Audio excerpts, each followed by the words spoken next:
Good day, everyone. In our previous topic, we have already covered reading and understanding law cases. In today's topic, we are going to take a look at reading and understanding statutes.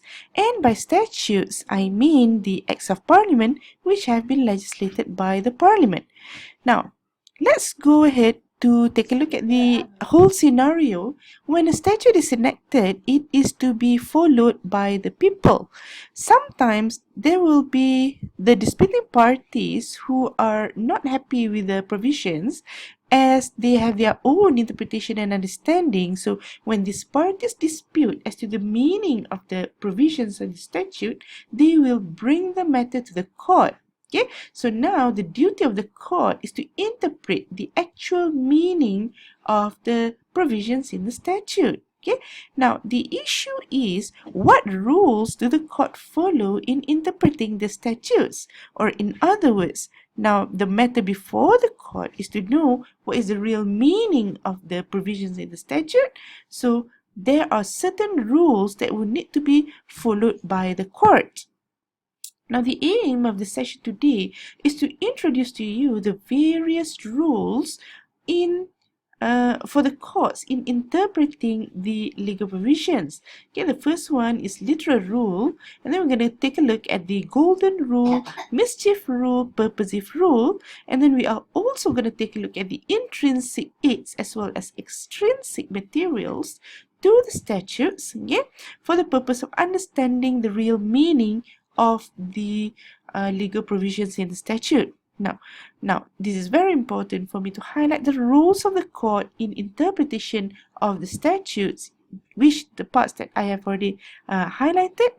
Okay, the court may adopt, okay, but it's not restricted to the interpretative principles argued by their representatives. So the court does have the power in order to interpret the principles inside the statutes. Okay, and when we talk about precedent, which we have already covered in our last lecture, is a technique involved in construing a statutory text in order to ascertain the meaning and the application of particular words, okay, which have been used by the judges, okay, for the purpose of understanding the concepts to which the expression was sought to be given. So in the legal provisions, sometimes there are situations that the parties are not happy, so they dispute or they have differences of opinion as to the definition or the meaning of that provision.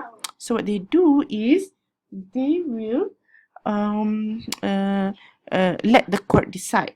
Okay, so now let's take a look at the case of Ogden Industries. In this case, also, the court highlighted again, as to the construction and intention of an act or a statute. So it's the duty of the court to construe the act rather than found in the words of the act itself. So what does it mean? It means that there are certain rules and procedures to be followed by the court. Likewise, in the case of Telstra Corporation as well, okay, it is an issue concerning the construction of the statute, how the words are worded, what is the real intention of the legislators in coming up with the legal provision. Okay, now the first rule is the literal rule. The literal rule literally means ordinary meaning or plain meaning. Okay, it is the task of the court to give a statute's words their literal meaning regardless of whether the result is sensible or not. So if the legal provision mentions a certain keyword, for example, man, okay, so the literal definition of man is a man. If the statute says it's a woman, so it's literally a woman. Okay, so regardless, because sometimes it might be that is the intention, okay, of the legislators. So when they do it, is the court will take a look how is that worded, and the court will understand the provisions from their literal understanding. Okay, likewise, Lord Diplock, in the case of DuPont Steel, they mentioned the courts may sometimes be willing to apply this rule despite the manifest absurdity that may result from the outcome of its application. Now, when we think about literal definition or literal meaning of certain terminologies, we were thinking, oh, that's quite that's illogical. It doesn't make sense, for example. But literal rule is that, meaning it imposes upon the court to take a look at the literal definition of the legal provision. Okay. Now, the literal rule is often applied by orthodox judges who believe that their constitutional role is limited to applying laws as enacted by the Parliament. Now, orthodox judges are the senior judges who believe that their role and duty is to take a look at what the law wants, what the law is worded, how the law is worded, and then apply it to the current circumstances. They do not even take a look at if it is the actual understanding or meaning of itself. Now, such judges are wary of being seen to create law, a role which they see as being strictly limited to the elected legislative branch of government. Okay? Because they believe so much in the separation of powers, they believe that judges as the judiciary will not encroach into the roles of the legislative in creating law. They fear that the courts might come up with a law-making power, so because they only judge the cases, they adjudge the cases, they hear the cases, and then they determine the cases. Okay, in determining the intention of the legislature in passing a particular statute, this literal approach restricts a judge to the so-called black letter of the law. Black letter of the law is how it is provided in the rules. That is how we are going to implement it. Now, the second rule is golden rule. It's also known as the British rule. Okay. Now, it is a little bit different from the literal rule because it is an exception to the literal rule and will be used where the literal rule produces the result where the Parliament's intention would be circumvented rather than applied. Okay, because sometimes that literal definition might not make sense. So therefore, literal rule steps in order to modify the understanding of the legal provision so that it will be more logical in that sense. It will be more applicable in that sense. In the case of Gray and Pearson, okay, Lord Wensleydale said the literal rule should be used first. However, if it results in absurdity, the grammatical and ordinary sense of the words may be modified. Okay, you can change that legal provision, okay, so as to avoid absurdity and inconsistency, but the meaning must not be far from the actual what is it the government wants, okay, when they are creating the rule. Now, the third rule we're going to talk about is mischief rule. Okay, mischief rule, as you can see, okay, what is it the parties really want? Mischief, what is it? Mischief, the judges will take a look at the legislator's intention, their real intention when the law is drafted. Okay, when the law is drafted, what are the legislator's intention? What is the mischief and defect that the statute in question has set out to remedy? Okay, there must be a problem. So what is the actual problem that the law wants to address? Then that is the mischief rule. What ruling would effectively implement this remedy? Okay. Now, this is the classic statement of the mischief rule, okay, which have been introduced in Hedon's case. Okay, for the sure and true interpretation of all statutes in general, four things are to be discerned and considered. Okay, what was the common law before the making of the act? What was the previous legal position? Okay, what was the mischief and defect for which the common law did not provide? So, meaning, what is the rule or legal provision? What is the problem with the legal provision? What remedy the Parliament hath resolved and appointed to cure the diseases of the Commonwealth? And number 4, the true reason for the remedy.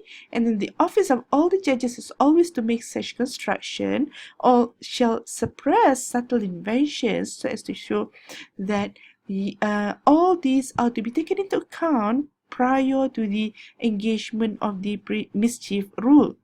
Okay, now the number 4 rule, okay, or the approach used by the judges in interpreting the legal provision is the purposive approach. It's also known as purposivism, purposive construction, purposive interpretation, or the modern principle in construction. Very often, this is the current way or approach engaged by the courts in interpreting the legal provisions. It is an approach to statutory and constitutional interpretation under which common law courts interpret an enactment. Okay, for example, a statute, part of a statute, or a clause of a constitution within the context of the law's purpose. What is the main purpose upon which that law is introduced? Okay, now it means you read the statute in totality and then see its main purpose. So if it is to the purpose of the legal provision is to criminalize murder, okay, meaning murdering people is not allowed, okay. So the legal provision is the penal code. Okay, what is the main purpose of the legal provision in the penal code? Is to criminalize murder, and in the event there is an occurrence of the crime, what is the punishment provided for the offense? Okay, now purposive interpretation is a derivation of mischief rule. Okay, it originates from mischief rule and intended to replace the mischief rule, the plain meaning rule, literal rule, as well as the golden rule. So a combination of all these rules, we call it the purposive approach. Purposive interpretation is used when the courts use extraneous materials from the pre-enactment phase of legislation, including they take a look at the early drafts, the handsets, the committee reports, as well as the white papers.